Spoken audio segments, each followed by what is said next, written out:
আপনাদের জন্য রয়েছে জান্নাতুল ফেরদাউস। সুবহানাল্লাহ। আল্লাহ তাআলা জান্নাতের মধ্যে 8টা দরজা রাখছে, আলা আল ফেরদাউস। এই 8টার ভিতরে শ্রেষ্ঠ হলো ফেরদাউস। আমাদের নবী, আপনাদের নবী, বিশ্ব নবী মুহাম্মদুর রাসূলুল্লাহ সাল্লাল্লাহু আলাইহি ওয়াসাল্লামের বাসস্থান হবে। হুজুরও বসবাস করবেন, হুজুরও জান্নাত উপভোগ করবেন, জান্নাতুল ফেরদাউস। সুবহানাল্লাহ। এই জান্নাতুল ফেরদাউস আমরা নবীর সাথে যাব। রাজি তো ইনশাআল্লাহ? রাজি আছেন তো ইনশাআল্লাহ? তো পাইতে হলে কিছু সাধনা তো করতেই হবে, কিছু সাধনা করতে হবে। ইবাদত বন্দেগী বহুত করি এবং করেও যাব ইনশাআল্লাহ। তবে সবচাইতে বড় কঠিন ইবাদত একটা, সবচেয়ে বড় কঠিন ইবাদত যেটা, এই ইবাদতটা করা আবার সহজ। কি বলা হয়? ইবাদতটা নেকি খুব বেশি, কিন্তু দেখতে ছোট, করা বড় কঠিন। দেখতে ছোট, করা বড় কঠিন। কিছু কিছু অঙ্গ আছে শরীরের ভিতরে, হাদিসে আছে, আল্লাহ নবী বলেন জিরমুহু সগীর ওয়া জুরমুহু কাবীর, জিরমুহু সগীর ওয়া জুরমুহু কাবীর। 2টি অঙ্গ আছে দেহের ভিতরে। এই 2টি অঙ্গ বডিতে অন্যান্য অনেক অঙ্গের চাইতে খুব ছোট, কিন্তু এই 2টি অঙ্গের অন্যায় আবার সবচেয়ে বড়। কথা কয় না? তাই যে কথা কব কি, অঙ্গ দুটি লাগে চিনেই দেন, চেনেন না এমন না। একটা হলো মা বাইনা লাহিয়াই হে অমাবাই, আর একটা হলো অমাবাইনা রিজলাই হে। একটা ছোট অঙ্গ 2 মাড়ির মাঝখানে জিহ্বা, আর একটা ছোট অঙ্গ 2 রানের মাঝখানে সরঞ্জাম। এই দুটো বডিতে অনেকে এই দুটো তার হাতের মতো এত বড় বড় না, পার মতো অত লম্বা না, মাইকে দেখানোর দরকার নাই, মোটামুটি ছোট তো। আর এই দুধের অন্যায় সবচেয়ে বড় না ছোট গ্রন্থ? এই দুধেই মানুষকে বিপদে ফেলায় দেয়। যারা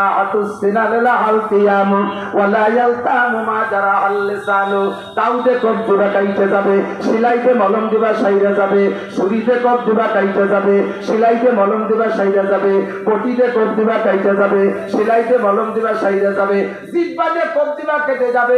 জীবন করে মলম দিলেও তা কোনোদিন সারে না।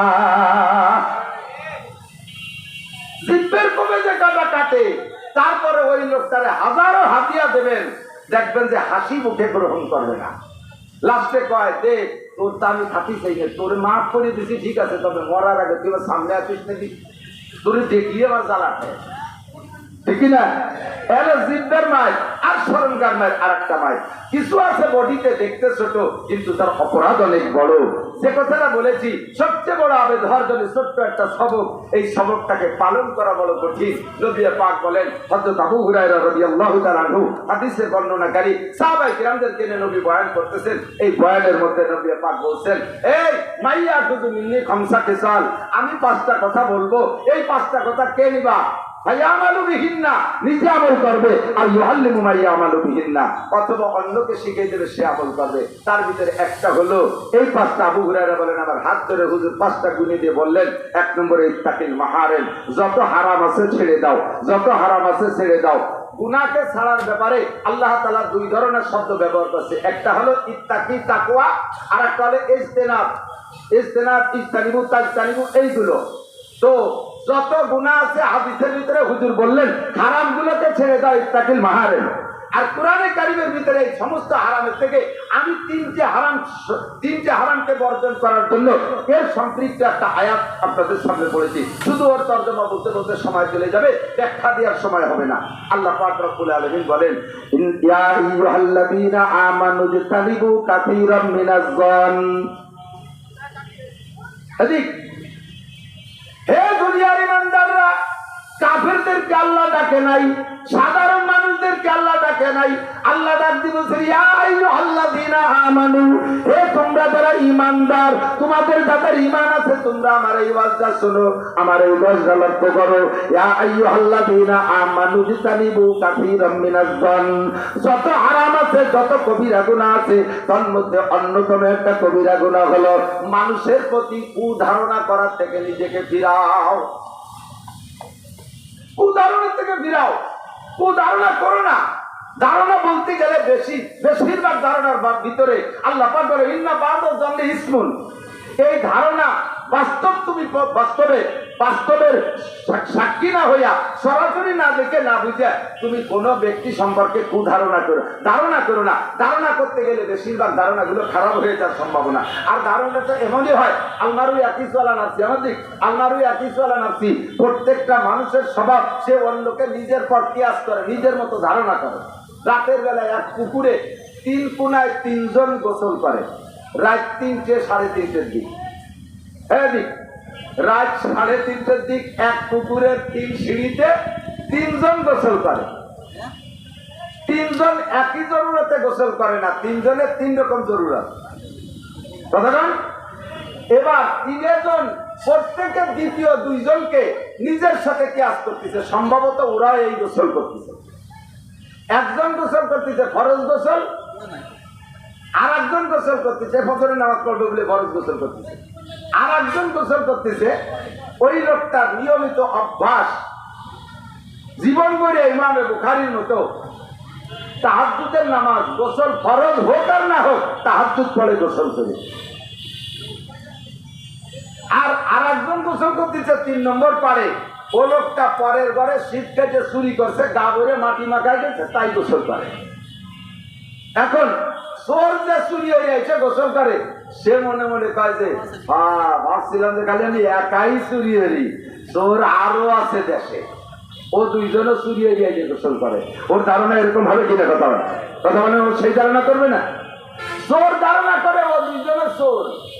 তাহাজ্জুদ পড়নেওয়ালা সে খুশিতে বাগবান, আলহামদুলিল্লাহ আল্লাহর রহমত অনিবার্য, আমাদের দেশে আল্লাহর রহমত আসবে। আমার আরো 2 ভাই ও রাত্রে তাহাজ্জুদ পড়ার জন্য গোসল করতেছে, সেই ধারণা করবে কিনা কথা বলে। যে লোক ফরজ গোসল করতেছে সে মনে কয় তালি ঠিক আছে, এ কাজ খালি আমি একা করি না, আরো বেটারাও করে। প্রত্যেকে অপরজনকে নিজের সাথে কিয়াস করে, কথা বলেন। এই হলো জন। আসলে দেখবেন জনের ভিতরে অনেক সময় ভুল হয়ে যায়। আমার বাড়ি থেকে আমার ফ্যামিলির সদস্যরা সচরাচর বেড়াইতে যাইতে পারেন, আমার অবিরাম মেহমান থাকে।